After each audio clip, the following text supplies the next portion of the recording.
Today is day one for trying to clean things up and getting things looking a little better. What we're going to do today is we're going to mow.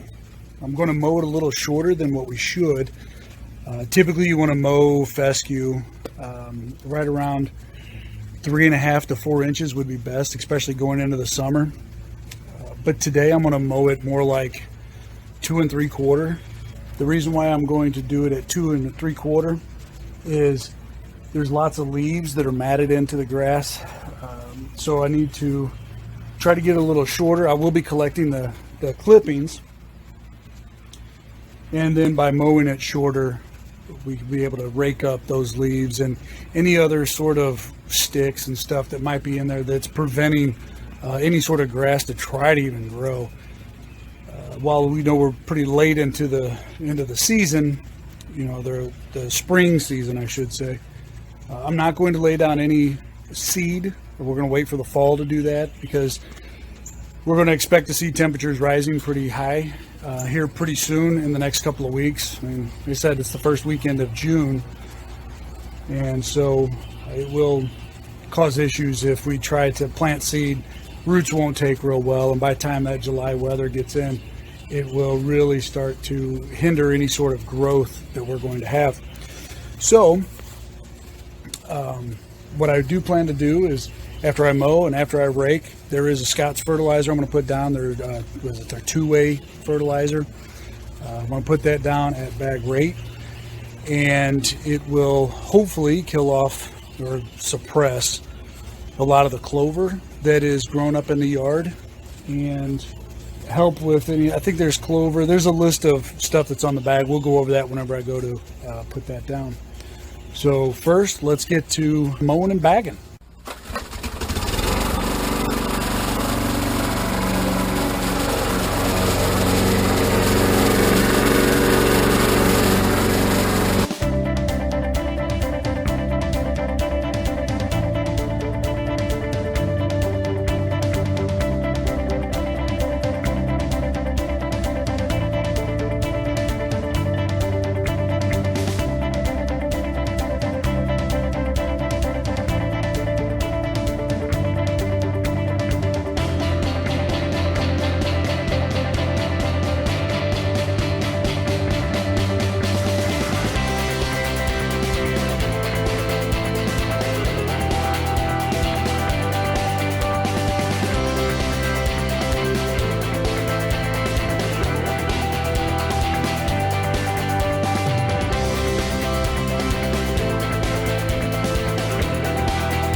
The grass has been mowed, it's been trimmed, and we're going to take a walk around the yard and look at a couple of things.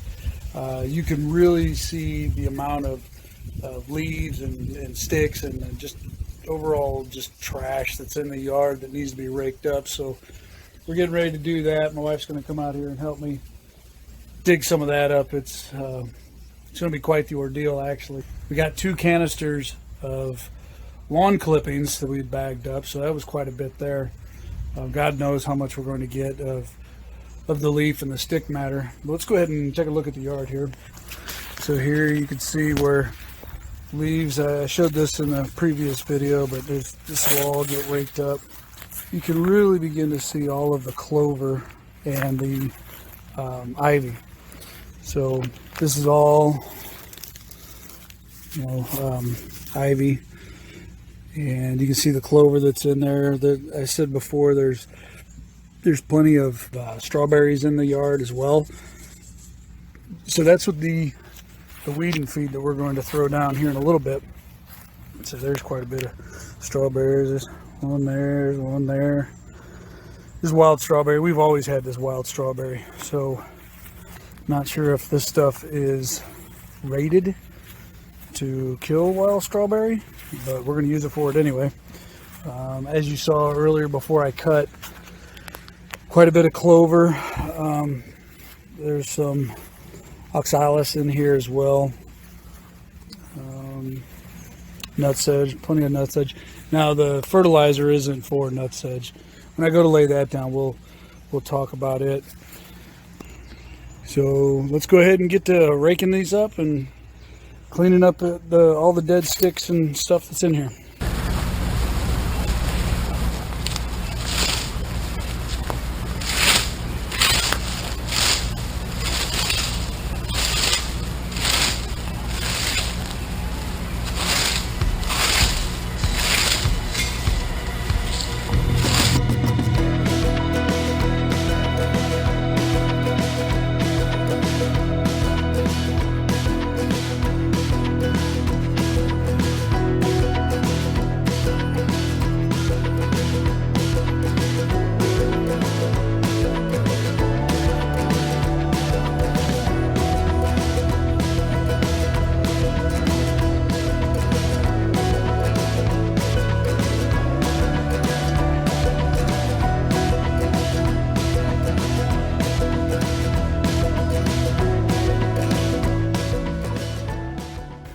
We have been at it about an hour with a couple of breaks, raking up the grass. And you can see we're making some progress.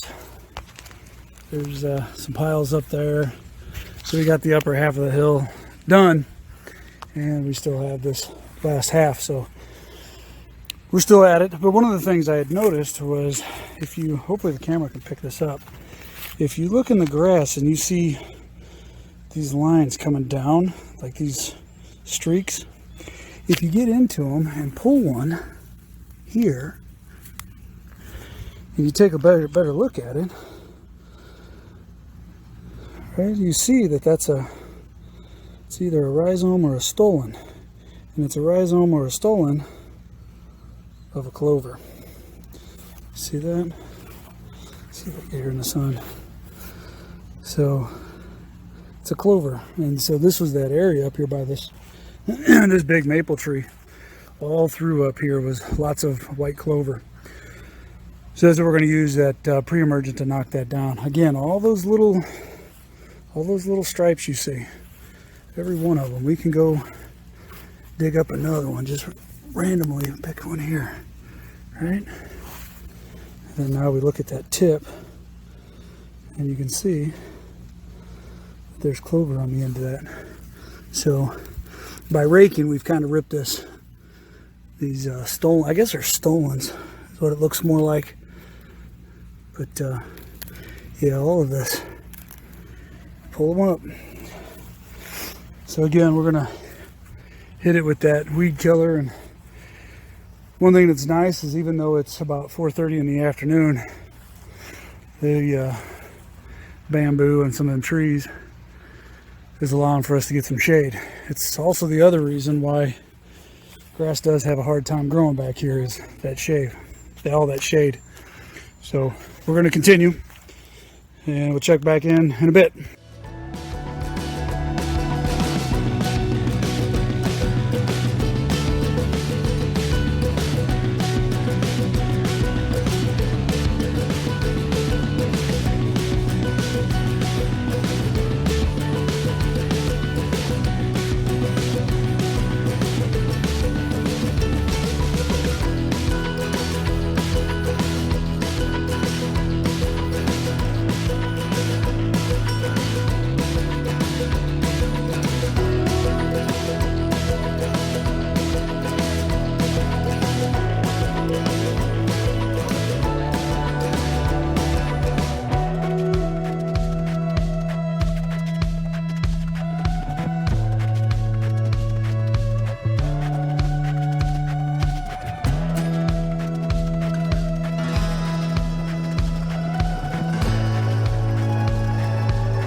It's 4 days later. I've done the mowing, and the raking of the leaves was on Sunday. And today is Thursday now. We're going to go ahead and I'll show you how much we've raked up with all the leaves and stuff out of the yard. So this patch here was caked in with leaves. There's still a few leaves that are left in there, but I'm not going to worry too much about getting every single little leaf up. Ideally, we would want to try to get up as much as possible. Now the yard does look better with just raking it up. My wife and I were looking at it Sunday evening whenever we had finished. But obviously we now need to treat it and kind of get it on the healthy side if we can.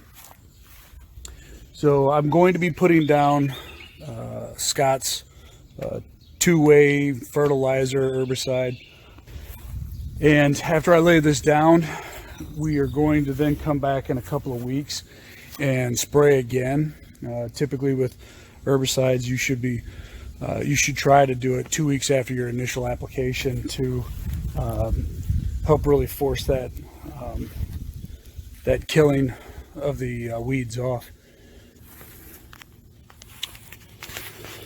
So as I mentioned, the fertilizer that I'm going to put down is the Scott's Turf Builder Weed and Feed. On the front of the label, it does say that it knocks out the dandelions and the clover.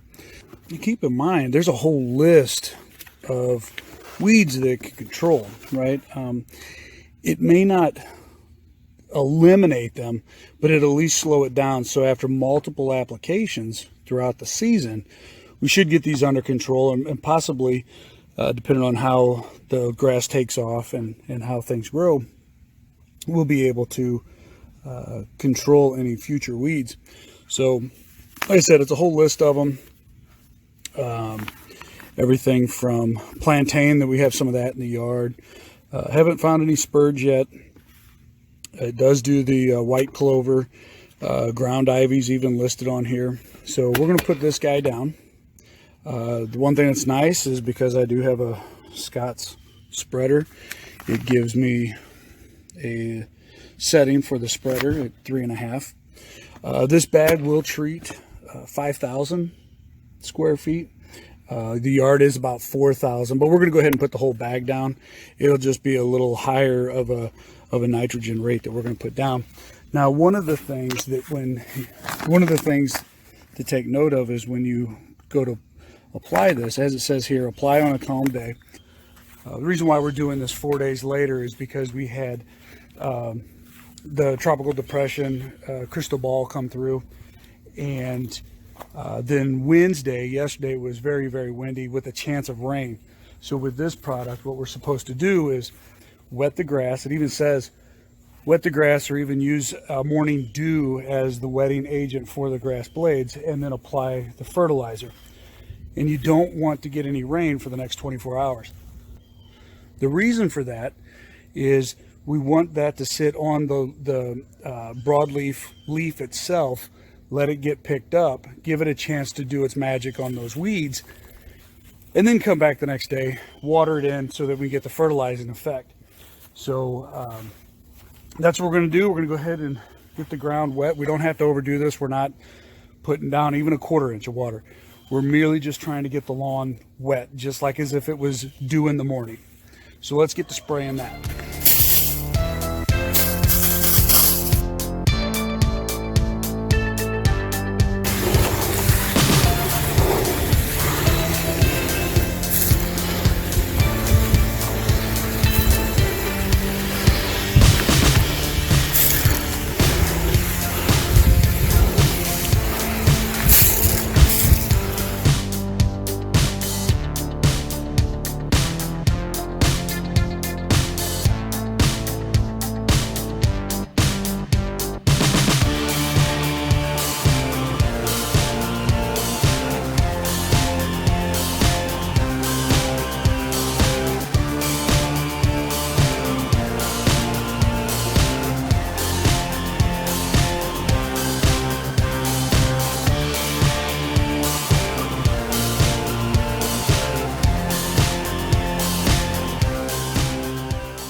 So the grass has been lightly watered. Now we are ready to start spreading fertilizer.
All right, the Scott's weed and feed has been laid.